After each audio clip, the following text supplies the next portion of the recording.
Is there still hope if you're a slow responder on GLP-1? After my not losing weight on GLP-1 video got a little more attention than I expected, I realized that I was getting a lot of the same comments. My blood sugar is better. My A1C is better. I feel better. But the scale still will not move. What is going on? What am I doing wrong? And I relate to that so much because those are the things that I'm saying to myself probably every day. So this week, I went looking for some encouragement for myself. Just a few reminders that maybe slow doesn't mean hopeless. Welcome to Slow and Steady with Andi. I'm Andi. And this week we're talking about slow responders on GLP-1, especially those of us with type 2 diabetes, insulin resistance, PCOS, perimenopause or menopause, or the plethora of other health issues that can make the weight loss part seem painfully slow.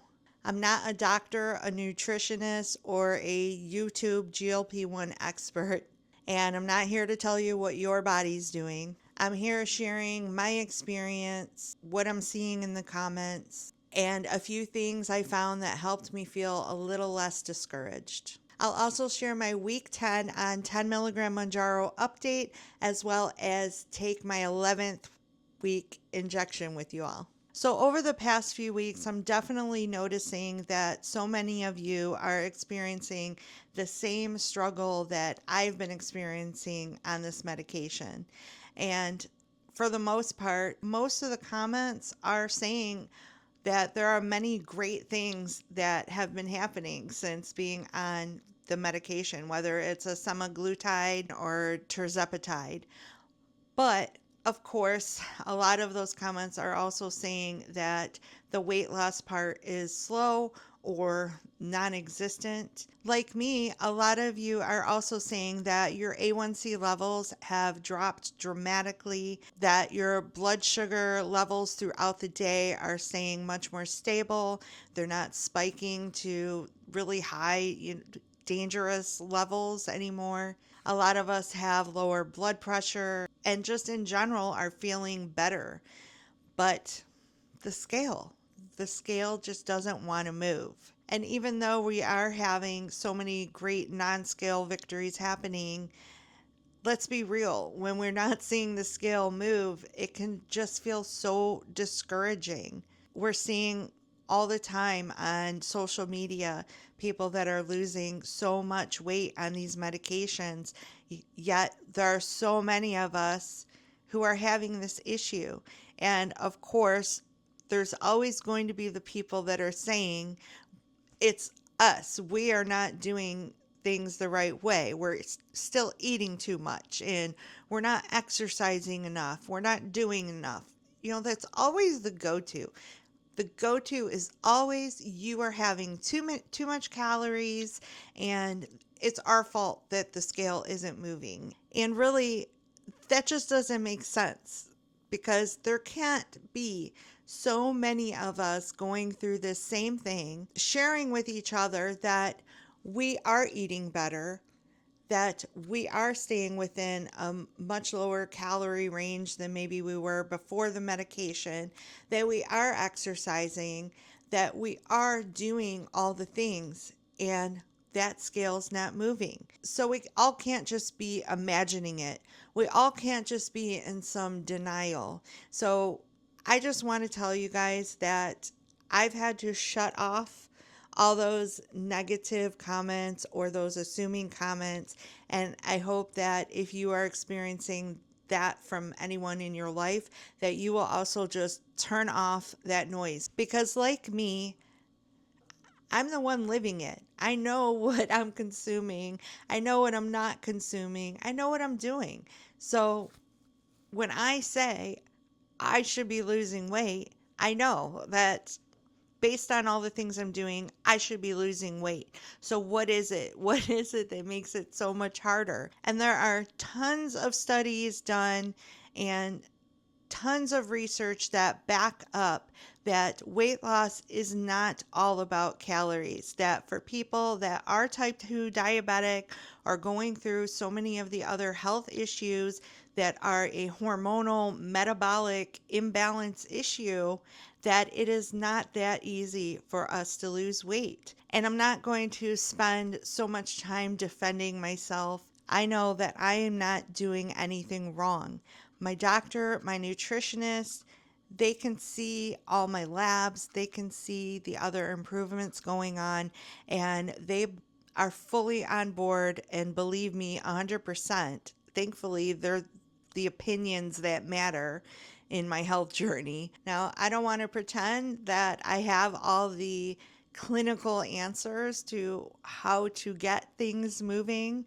That's something I am working through with my medical professionals. I'm trusting them and relying on them to guide me in the right direction. And I do really believe that I am heading in that direction. At some point, all of this is going to align perfectly, and I will start experiencing the weight loss. And I believe that you will too. If you know within you, you know that you are doing all the right things, then at some point it's got to catch up.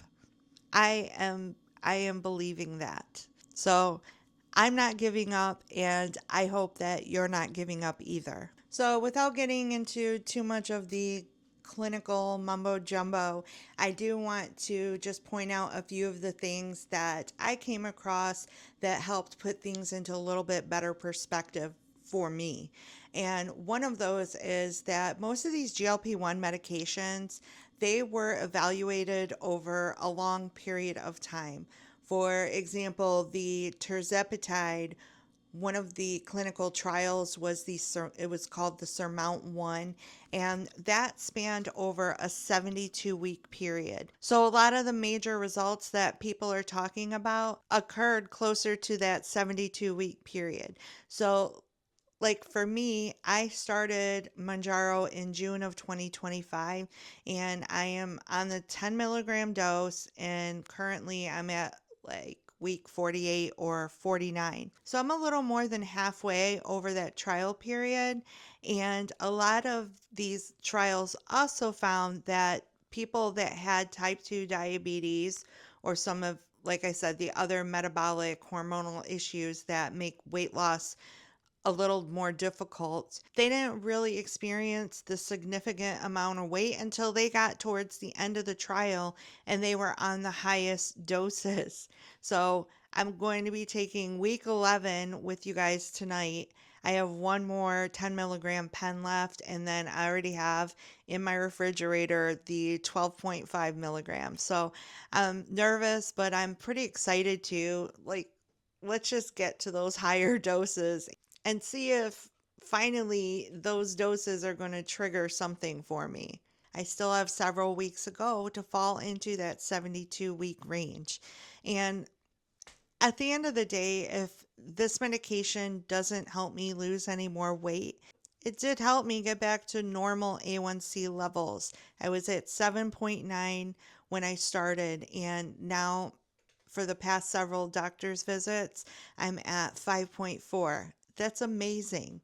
And I am just really grateful for this medication for that reason alone. Which really brings me to my second point, and that is that Mounjaro can be working before the scale even shows it. And I'm sure there are a lot of you watching right now that totally relate to that and have already experienced so many great benefits from this medication. And I think it's also important to remember that these medications really were designed to treat type 2 diabetes. The weight loss aspect of it was almost like a side effect. There are a lot of medications out there that were made for one specific thing, but they found over time that it created a result in another area. For example, the minoxidil that I talked about in my video.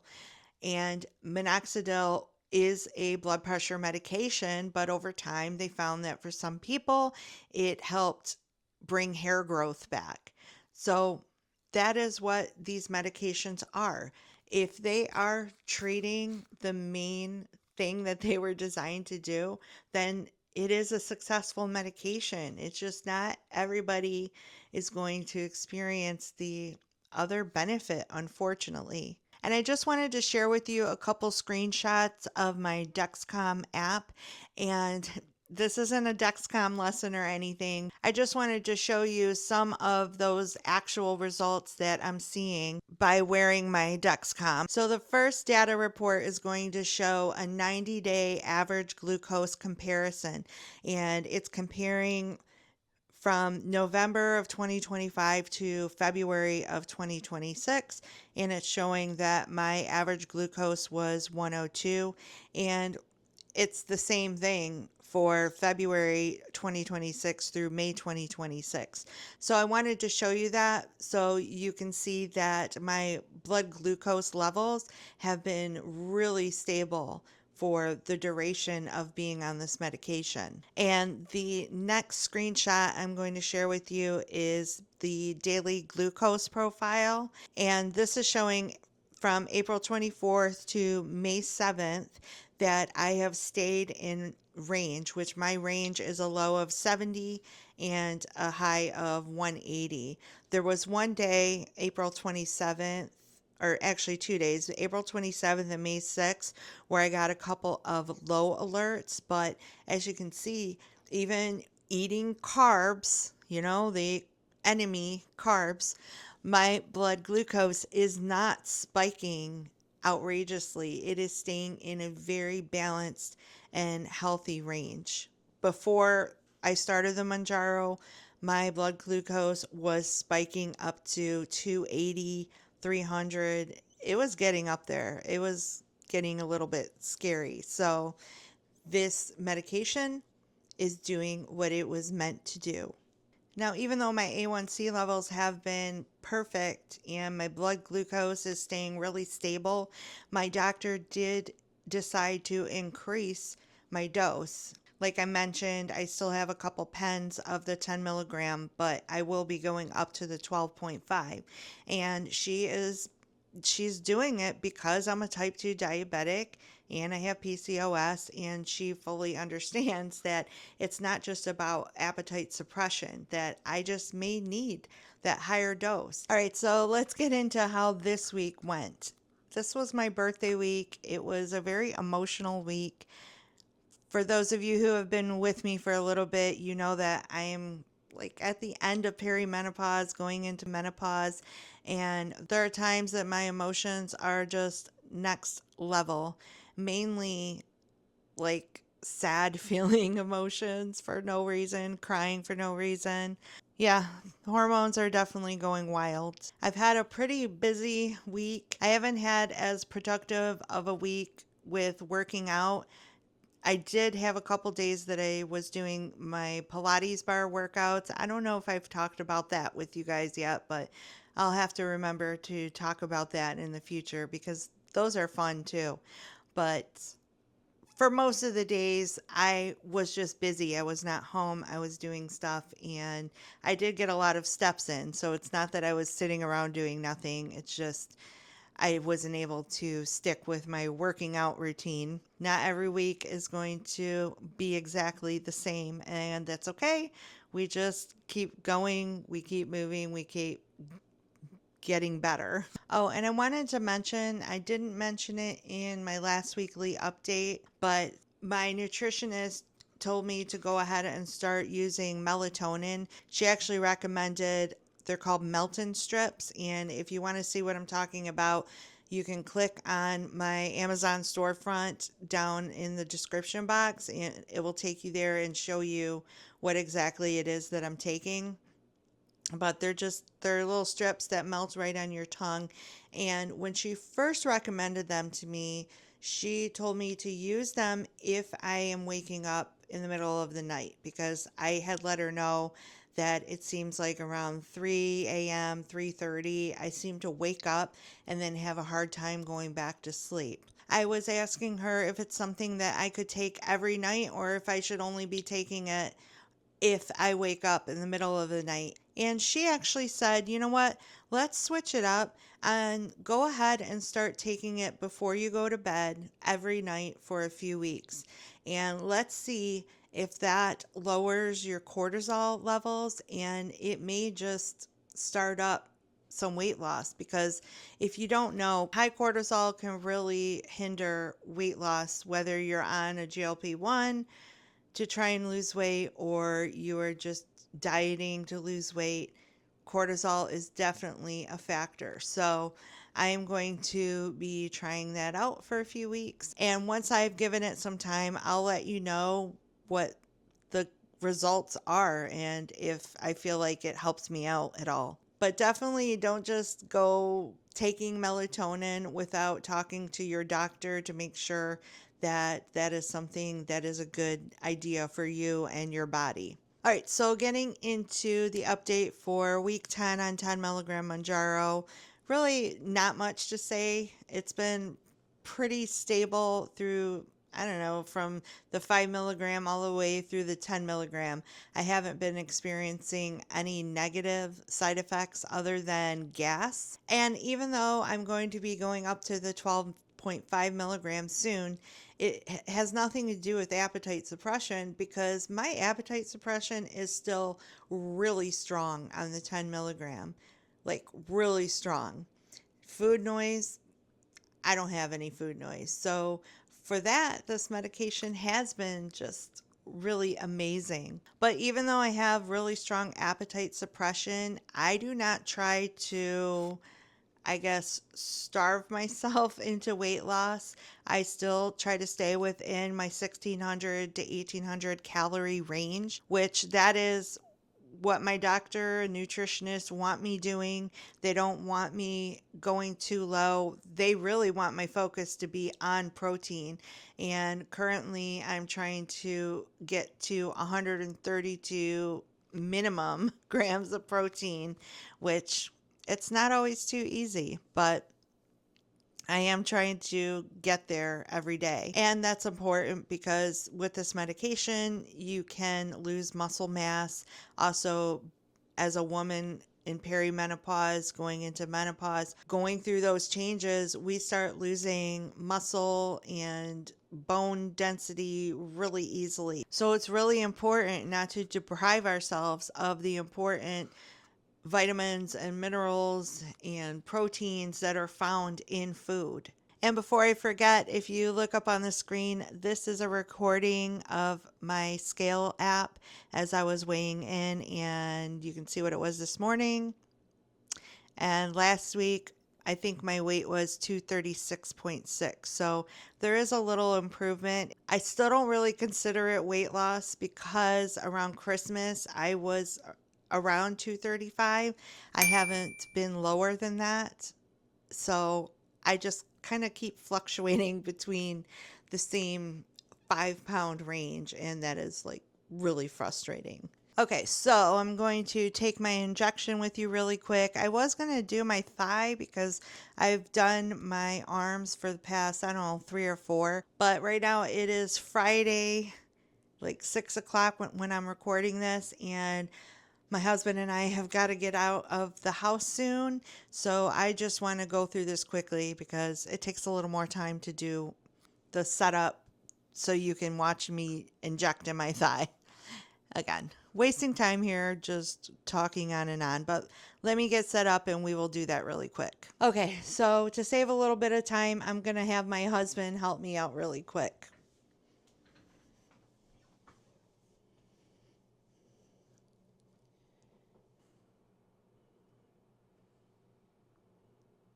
Three, two, one. Ow. All right, so that is week 11. One more to go. Can't wait to get on the 12.5 dose. If you are a slow responder, I know how frustrating this can feel, but slow does not mean hopeless. If your blood sugar is better, your A1C is better, your labs are improving, you're feeling stronger, your doctor is seeing progress, please do not let the scale convince you that nothing is happening. The scale is part of the story, but it's not the whole report. If you relate to this, leave a comment and let me know where you are in your GLP-1 story. Subscribe if you want to keep walking this slow road with me.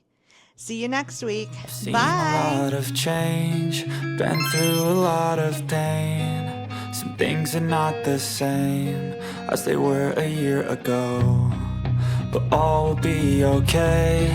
I move on each and every day. The past is where it stays, way back a year ago. I've changed for the better this time. I thought I would never be fine.